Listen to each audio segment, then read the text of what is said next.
در مثال‌های زیر به معادل‌های فعل بود در گیلکی دقت کنید. مثال‌های گیلکی به گویش‌های شرق گیلانی زده شدند.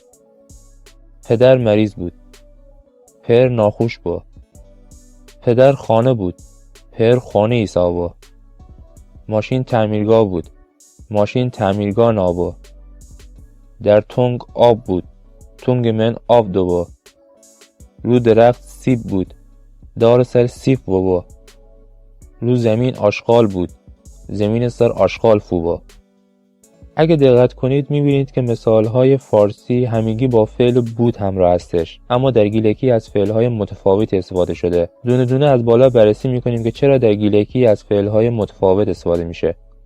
در مثال اول برای عبارت پدر مریض بود در گیلکی از فعل بو استفاده کردیم که این فعل برای ربط دادن چیزی به چیز دیگر هستش، مثل مریض بودن، بد بودن، خوب بودن، ناراحت بودن، خوشحال بودن و غیره. از این فعل در گیلکی استفاده میکنیم.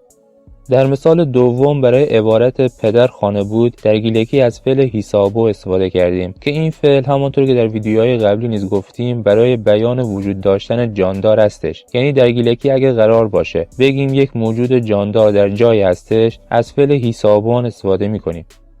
در مثال سوم برای عبارت ماشین تعمیرگاه بود در گیلکی از فعل نابون استفاده کردیم که این فعل برای بیان وجود داشتن غیر جاندار هستش. یعنی در گیلکی هر وقت قرار باشه بگیم یک غیر جاندار در جایی قرار داره، از فعل نابون یا کتبان در گویش‌های دیگر استفاده می‌کنیم. در مثال چهارم برای عبارت در تنگ آب بود در گیلکی از فعل دوبا استفاده کردیم. دلیلش اینه که هر وقت قرار باشه بگیم یک چیزی در درون یک چیز دیگر قرار داره، در گیلکی از فعل دوبان استفاده می‌کنیم. دوبان به معنی در درون چیزی بودن هستش. در مثال پنجم برای عبارت بر درخت سیب بود در گیلکی از فعل وبو استفاده کردیم. فعل وبون یا وجبون موقعی استفاده میشه که بخوایم بگیم چیزی بر روی چیز دیگری هستش.